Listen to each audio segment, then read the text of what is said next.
Bonjour à tous et bienvenue dans la matinale, votre rendez-vous hebdo qui vous parle de l'actu, des instruments de musique et de l'audio. C'est génial et cette semaine, il y a encore plein de choses à dire. Notamment, on va commencer avec Behringer qui a annoncé un nouveau synthé analo polyphonique. Vraiment pas cher, vous allez voir. Et en plus, c'est une copie d'un truc que vous connaissez peut-être. Mais vous allez voir, c'est pas que une copie bête et méchante, on va dire.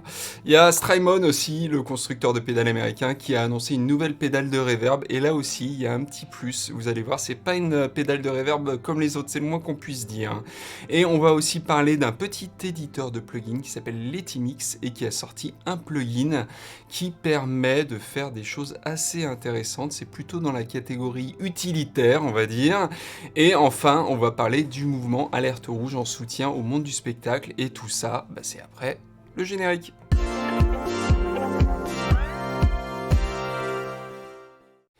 Alors, on va donc commencer avec le constructeur Behringer qui fait encore parler de lui cette semaine car il a annoncé un nouveau synthé polyphonique qui s'appelle le Pro 800.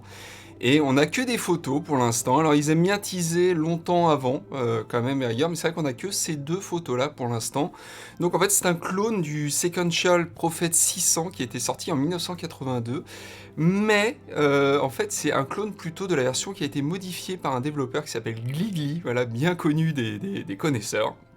Et donc, ce Gligli avait recodé à l'époque le firmware, il a changé le microprocesseur, ce qui permettait d'avoir notamment une meilleure résolution pour les paramètres, des enveloppes plus rapides et plus lisses, un LFO plus large, un mode unisson, vibrato, un overdrive, une implémentation MIDI complète et une procédure d'accordage améliorée. Donc vraiment, Gligli avait fait un travail assez énorme sur ce synthé. Et Behringer, ils ont eu une bonne idée. En fait, ils se sont dit, tiens, si on clonait ce synthé-là, mais qu'on demandait à Gligli, justement, la personne qui s'est fait connaître en le modifiant, de travailler avec nous. Et donc c'est ce qu'ils ont fait. En fait, Behringer a demandé à Gligli lui-même de travailler avec ce synthé. Et donc on se retrouve avec un synthé qui a 8 voix de polyphonie, 2 VCO, avec 4 formes d'ondes chacun. Donc on a 6 carrés, triangles et pulse. Il y a un générateur de bruit, un filtre analogique avec cut-off, résonance et enveloppe. Il y a 2 enveloppes ADSR, un LFO avec plusieurs destinations. Alors comme d'habitude avec Behringer, on n'a pas encore tous les détails concernant le fait qu'il y ait un arpégiateur ou un séquenceur, mais il y a des mémoires, comme vous voyez à gauche il y a des petits boutons de mémoire. Il pourra être euro-racké aussi. Il y a une entrée MIDI en façade, vous le voyez sur les photos. Il y a des entrées-sorties CV, normalement pour le modulaire. Et il y a du MIDI through, de l'USB, alors l'USB c'est pas pour l'audio, c'est pour le MIDI, et vous voyez aussi peut-être sur la photo, mais il restera mono en revanche, voilà, il n'y aura pas de stéréo. Alors le prix a été annoncé aussi, et le prix est de 600$. Donc je sais pas si vous vous rendez compte, mais 600$ pour un synthé analo polyphonique 8 voix, c'est vraiment pas cher du tout. C'est assez dingue quand même ce qu'arrive à faire Behringer en ce moment. Et puis, moi je peux vous le dire, voilà, de source sûre aussi, c'est que Behringer, ce n'est que le début. Voilà. Et clairement, ils ont une liste de synthés longs comme le bras qu'ils veulent cloner. Et c'est que le début. Vous pouvez penser à peu près à tous les synthés iconiques, ils vont y passer. Sincèrement, c'est presque pas exagéré de dire ça. Ils avaient d'ailleurs annoncé en début d'année le Harp 2600, la copie de Harp 2600. Et c'est possible qu'il y ait une petite surprise avec la sortie de cette Harp 2600. Je ne vous dis rien de plus, mais il y a un petit One More Thing, vous allez voir, qui va être assez sympa. Il va être bientôt disponible. Donc voilà. On va passer à la deuxième news qui concerne cette fois-ci Strymon, qui a beaucoup teasé la semaine dernière sur les réseaux sociaux pour présenter une nouvelle pédale qui s'appelle la Night Sky. Donc Sky, il y a Sky dans le nom, donc forcément c'est une pédale de réverbération, on a vite vu ça. Mais c'est vrai qu'en voyant les photos du teaser, on s'est dit tiens, c'est une pédale de reverb mais qui a l'air quand même très spéciale. Et en fait, c'est une pédale de réverbération à distorsion temporelle. Alors, qu'est-ce que ça veut dire ? Je vais vous le dire en vous présentant un petit peu toutes les caractéristiques de la pédale, mais clairement ici on est pour créer, la pédale servira en tout cas à créer des sons ambiants et planants, juste en égrénant quelques notes sur sa guitare ou sur son synthé d'ailleurs, parce qu'on va voir, les utilisateurs de synthé pourront être intéressés aussi par cette pédale. C'est un effet très original, ça c'est sûr, et ça se destine à ceux qui aiment plutôt le sound design. Donc on va pouvoir, alors accrochez-vous parce qu'on peut faire pas mal de choses avec cette pédale. On va pouvoir moduler les lignes de délai, donc l'espace entre les répétitions, la taille de la reverb et le filtre avec différents LFO, de l'aléatoire à une enveloppe ou des LFO classiques, on va dire. Donc l'enveloppe, elle peut aussi suivre ce qui rentre en entrée. Donc ça, c'est voilà, tout ce qui concerne les modulations. Mais il y a 3 algos de reverb qui sont disponibles, avec à chaque fois une longueur de reverb réglable, évidemment. Alors attendez, je vais changer la vidéo, je vais vous mettre celle où on voit un petit peu mieux la pédale en elle-même. Donc il y a 3 algos de reverb, il y en a un qui est plutôt, qui a plutôt un son granulaire, on va dire. Donc c'est la dénomination sparse. Il y a une reverb avec un style plus plate, et qui donc répond au nom de dance. Vous le voyez en haut sur la pédale, c'est en dessous de texture. Et il y en a une qui est plus diffuse et plus lente à se développer. Donc voilà, qui est clairement ambiante cette fois-ci. Donc le paramètre size change aussi le pitch, et peut se caler sur une gamme chromatique ou diatonique. Alors c'est là où ça commence à se compliquer un petit peu, parce que cette pédale de reverb, évidemment, n'est pas qu'une pédale de reverb. Vous voyez qu'il y a aussi un tone avec un low cut et high cut, donc un coupe bas et un coupe haut, qui permet alors soit de placer donc le filtre après la reverb, ou carrément dans la reverb en elle-même, ce qui a pour changement de faire en sorte que la reverb au fur et à mesure est filtrée en fait. C'est un petit peu différent que de placer un filtre en fin de reverb, quoi, juste après la reverb en fait, juste après le traitement. C'est un traitement qui est un petit peu différent. Par exemple, si vous mettez un coupe haut et que vous mettez en regen, du coup, ça va couper le haut du spectre au fur et à mesure, de plus en plus, on va dire, au fur et à mesure que la reverb s'allonge, on va dire. Donc ça, c'est quand même super intéressant. Et le petit truc très sympa de cette pédale, c'est qu'elle intègre un shimmer. Donc un shimmer, c'est une espèce d'effet de scintillement via un pitch shift. En fait, ça pitch ce qu'il y a en entrée et ça le rajoute avec un certain délai. Et ici, en fait, on peut du coup caler ce pitch shifting sur certains intervalles. Vous voyez en dessous du potard voice. Et on peut choisir s'il se régénère ou pas. Parce que s'il se régénère, à ce moment-là, il peut y avoir une espèce d'effet escalier qui est assez sympa. Donc il y a ça. Il y a aussi un effet glimmer qui lui permet de lisser un petit peu le haut du spectre ou le bas du spectre, donc de lisser un peu le shimmer, ce qui fait qu'on a clairement un son qui se dirige plus vers le son synthétique. Donc ce qui peut être très intéressant aussi. Il y a un overdrive qu'on peut placer avant ou après la reverb. Donc évidemment pour un effet très très différent à chaque fois.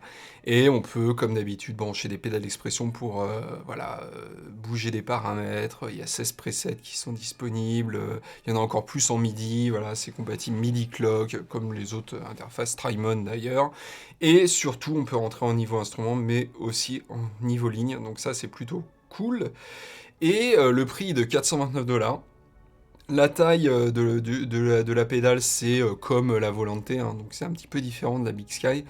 Moi, ce que j'apprécie personnellement sur ce genre d'annonce, c'est clairement, là, c'est une pédale comme aucune autre. Moi, je connais pas de pédale qui fasse exactement la même chose. C'est une proposition et c'est intéressant. Ça remplace pas la Big Sky, qui elle est une reverb beaucoup plus classique chez Strymon. Mais voilà, c'est une pédale en plus. Alors bon, c'est embêtant hein, parce que c'est encore un truc qu'on va devoir acheter hein, et placer sur son pedalboard. Moi, j'en ai marre, j'ai plus de place sur mon pedalboard. Voilà, quoi qu'il en soit, bravo Strymon. Allez voir les exemples audio, il y en a plein. Ils ont, en fait, le jour de la sortie, Strymon a balancé plein de vidéos avec plein d'exemples audio. C'est peut-être mieux parfois pour comprendre un petit peu ce que je viens de vous dire. Et puis voilà, quoi. Donc bravo Strymon. Et on continue du coup avec la troisième news, excusez-moi, de la semaine, et c'est le Timix qui a sorti un plugin Alors, c'est un plugin assez simple qui s'appelle Gain Match, comme vous voyez là sur l'écran. Et en fait, c'est un plugin qui va vous aider à répondre à la question, est-ce que ça sonne mieux ou est-ce que c'est juste plus fort? Parce que c'est vrai que quand on applique un traitement sur une piste, bah, parfois on peut se laisser abuser parce que l'oreille humaine fonctionne d'une certaine manière qui fait que quand c'est plus fort, bah, on a l'impression que ça sonne mieux. Et c'est pas forcément le cas, loin de là. Donc là, en fait, ça va vous permettre en fait d'ajuster les niveaux entre le début de votre chaîne d'effets et la fin de votre chaîne d'effets, d'ajuster les gains et de pouvoir faire des vrais AB à gain égal entre le son bypassé finalement, le son sans traitement et le son avec traitement. Et ça, bah, c'est juste super important en fait quand on fait du mixage et quand on fait de l'audio, effectivement de pouvoir faire des allers-retours comme ça avant et après traitement, parce que parfois bon, on s'aperçoit qu'on a trituré des plugins et des potards virtuels pendant des heures, pour enfin se rendre compte, bah en fait c'est mieux sans quoi, tout simplement. Donc là, on va pouvoir faire des vrais comparos AB à volume égal. Il y a une compensation de délai aussi entre le début et la fin de la chaîne, automatique, donc ça c'est plutôt cool, évidemment, pour faire des vrais comparos AB. Il y a une possibilité aussi de régler le temps RMS du vumètre et de filtrer aussi le vumètre, donc ça peut être assez intéressant. Il y a un auto-gain aussi, donc ça fait le boulot tout seul, avec une tolérance ajustable. Évidemment, si le son augmente très rapidement et redescend très rapidement, vous pouvez lui dire, bah écoute, si ça fluctue mais de manière très momentanée, bah tu laisses tomber, quoi, t'ajustes pas le gain. Par exemple, il y a un mode neutre qui permet juste d'avoir un potard de gain allant de plus à moins 40 dB, ce qui est quand même énorme. Et il y a un trim, alors attention, tenez-vous bien, un trim qui va de plus à moins 150 dB. Voilà, 150 dB. Je sais pas si vous connaissez un plugin qui propose autant. Voilà, moi, c'est la première fois que je vois ça. Hein, donc, n'hésitez pas à mettre dans les commentaires si vous voyez un plugin On va faire un petit peu le concours là du plugin qui propose le plus de décibels. N'hésitez pas à mettre dans les commentaires tout ça. Il y a un mode aussi left-right qui permet d'ajuster le niveau des sources qui sont hard-panées, c'est-à-dire qui sont soit tout à gauche ou tout à droite de votre champ stéréo dans votre mix. Il y a un mode Target Loudness qui va vous permettre d'ajuster le niveau de votre piste à un niveau de référence. Donc ça, pareil, super utile quand même. Le prix, bah, c'est 9$, donc ça va. Voilà. Après, c'est sûr que c'est un plugin plutôt utilitaire, donc je le voyais pas à 100$ non plus, hein, pour être honnête avec vous. Mais à 9$, pour moi, ça peut valoir vraiment la peine d'essayer parce que ça peut changer votre façon de travailler en fait et votre façon d'écouter ce que vous faites. Et c'est ça en fait qui est super important. Et c'est aussi pour ça que j'ai choisi ce plugin cette semaine. C'est que je me suis dit, tiens, ça peut être intéressant aussi de parler de ça, de bien faire attention justement avant, après traitement, de bien faire les niveaux. C'est pareil si vous voulez comparer votre piste, ou votre mix entier à un mix du commerce par exemple, bah, vérifiez bien aussi à ajuster les niveaux parce que c'est vrai que notre oreille, elle est pas cool pour ça, c'est qu'elle a souvent tendance à privilégier un petit peu ce qui est plus fort. Voilà, ce qui est plus fort, on a l'impression que ça sonne mieux. Donc voilà, c'est compatible Audio Unit, VST, Mac et Windows. Et voilà, c'est Gain Match, voilà, de Lutimix. Et on va terminer avec pas un produit, ni un plugin, ni du hardware, ni du software, mais avec le mouvement Alerte Rouge, qui est un soutien au monde de l'événementiel et du spectacle, qui souffre énormément, comme vous le savez sûrement, de la pandémie du Covid-19. Et donc c'est une initiative internationale qui veut alerter les pouvoirs publics sur la situation critique qui impacte le monde de l'événement et du spectacle vivant. Tous les endroits concernés éclairent leur façade en rouge avec le logo, si c'est possible de le faire évidemment, afin de montrer qu'ils sont en danger. Voilà, il faut savoir que certains pays aident plus ou moins le milieu du spectacle, mais d'une manière générale, le monde entier est touché par cette crise. Alors en France, il y a le SYNPAS, donc le syndicat national des prestataires de l'audiovisuel scénique et de l'événementiel, qui réclame un allongement de l'exonération des charges patronales, du chômage partiel, l'extension des fonds de solidarité, des exonérations ou allègements fiscaux jusqu'au 31 décembre 2021 et de nouveaux reports des remboursements d'emprunts ainsi que des facilitations de crédit longue durée.